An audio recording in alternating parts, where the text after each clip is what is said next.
امروز براتون یک حکایت دارم. حکایتی پر از خنده و پند از دل کوچه های بغداد. قصه مردی به نام بهلول، همان دیوانه دانایی که با شوخی و خنده پند و حقیقت را به دل مردم هدیه میداد. بغداد شهری پر هیاهو و شلوغ بود. بازارش همیشه زنده بود. صدای داد و فریاد فروشنده ها، بوی ادویه و نان تازه و همه مردم همه جا میپیچید. در همین شهر مردی زندگی میکرد با عبایی کهنه و عصایی ساده. او را بهلول صدا میزدند. بعضی ها میگفتند دیوانه است و بعضی هم میگفتند حکیم است. اما هر کسی چند دقیقه با او مینشست میفهمید پشت خنده ها و شوخی هایش حرفهایی عمیق پنهان است. حرفهایی که هم آدم را میخنداند و هم به فکر فرو میبرد. خبر بهلول خیلی زود به قصر رسید. هارون الرشید که هم کنجکاو بود و هم دلش میخواست خودش او را ببیند، دستور داد بهلول را به کاخ بیاورند. تالار پر از وزیران و بزرگان بود. همه با لباسهای فاخر و نگاههای سنگین منتظر بودند ببینند این مرد ساده پوش چه میکند. در همین حال بهلول با همان عبا و عصای ساده وارد شد. هیچ ترسی در چهرهش نبود. مستقیم و آرام قدم برداشت، طوری که گویی اصلاً کاخ و شکوهش برایش اهمیتی ندارد. خلیفه نگاهی جدی به او انداخت و گفت: شنیدم خودت را دانا می‌دانی. حالا می‌خواهم آزمایشت کنم. اگر درست جواب بدهی کیسه زر پاداشت است و اگر نتوانی پاسخ بدهی همین امروز از کاخ بیرونت می‌کنم.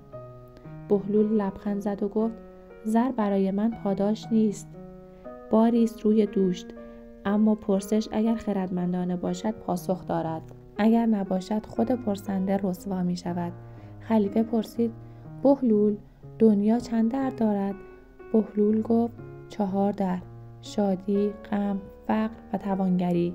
امروز از یکی وارد می شوی و فردا از دیگری بیرون می روی. همه‌ای در تالار افتاد. خلیفه دوباره پرسید: عقل بهتر است یا ثروت؟ بهلول گفت: عقل. ثروت دزد دارد و آفت، اما عقل همیشه میماند.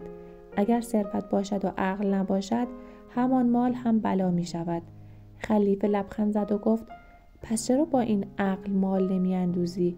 بهلول با خونسردی جواب داد: چون عقل به من میگوید شبی که بدون کیسه زر بخوابم آرامتر از شبی است که با 1000 ترس و نگرانی دزد سر بر بالین بگذارم.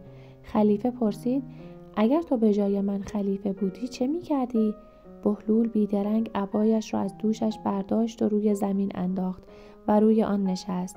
بعد گفت: این عبا را خلیفه کردم، چون خلیفه باید زیر پای مردم باشد و بارشان را سبک کند، نه اینکه بر سرشان بنشیند و سنگینشان کند. همه خندیدند، اما حرفش مثل نیش در دلها نشست. خلیفه که خوشش آمده بود کیسه زر به او بخشید. بهلول همان لحظه زرها را میان فقیران تقسیم کرد و گفت: این طلاها برای من سنگینی است، اما برای آنها نان و زندگی می شود. چند روز بعد خلیفه شتری آورد و گفت: بهلول، اگر این شتر را از پله های کاخ بالا ببری دوباره کیسه زر می گیری. بهلول خندید و گفت: بالا بردن شتر که هنر نیست، اما اگر می خواهی کاری می کنم خودش بالا برود. او چند سکه جلوی پله ها ریخت. شتر که برق زرها را دید قدم به قدم از پله ها بالا رفت. بهلول رو به خلیفه کرد و گفت: دیدی زر حتی شتر را هم وادار می کند بالا برود؟ آدمیزاد که جای خودش را دارد. روزی خلیفه تصمیم گرفت به شکار برود و بهلول را هم همراهش برد. همه سوار بر اسب شدند، اما بهلول پیاده راه افتاد. خلیفه پرسید: چرا اسب نمیخواهی؟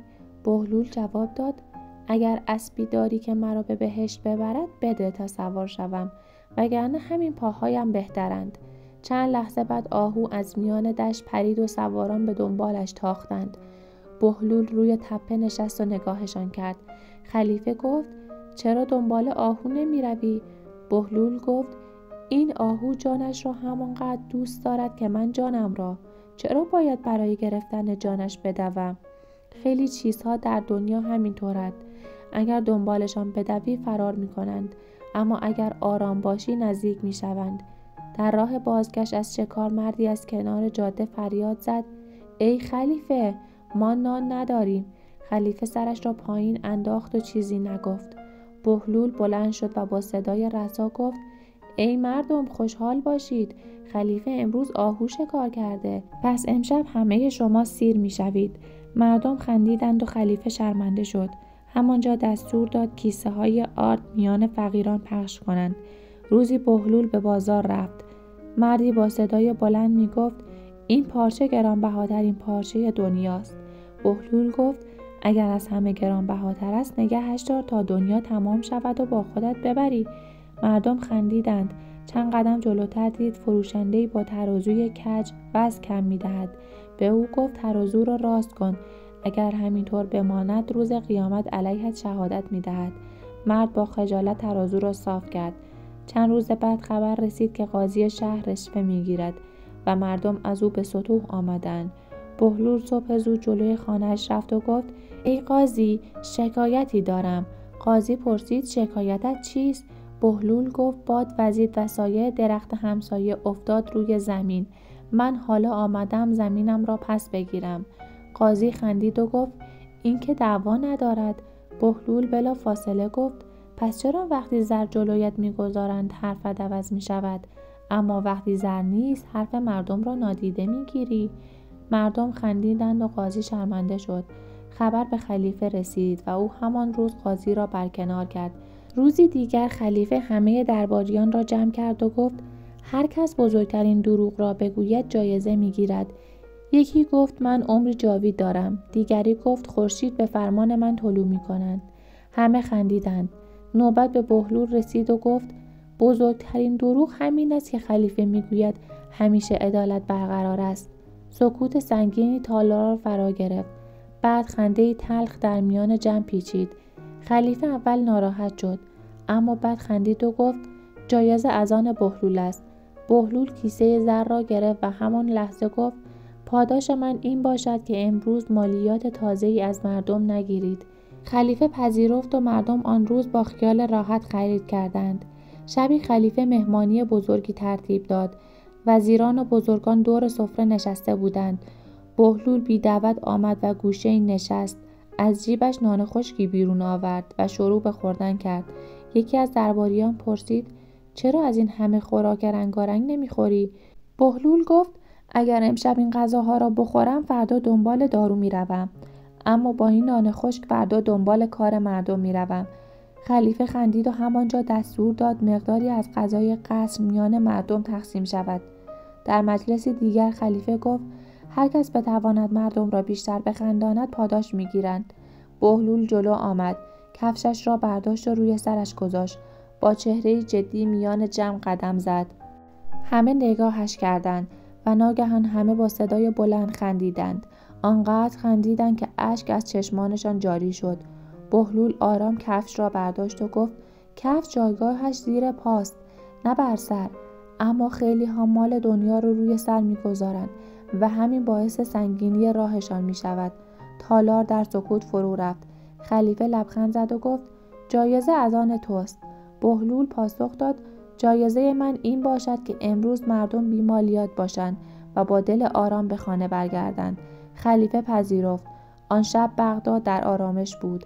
خنده بهلول نه تنها در تالار که در کوچه های شهر هم پیچید و مردم فهمیدند پشت هر شوخیش حقیقتی پنهان است. بهلول در برابر خلیفه نه زر خواست و نه مقام، تنها حق را گفت و خنده‌ای بر لب‌ها نشاند. میراث او نشان داد که آنچه مردم را سبکبال می‌کند نه قدرت است و ثروت، بلکه سخن درست و عقلی است که حتی خلیفه را به سکوت واداشت. ممنون که تا انتهای حکایت با من همراه بودید. امیدوارم که از شنیدنش لذت برده باشید.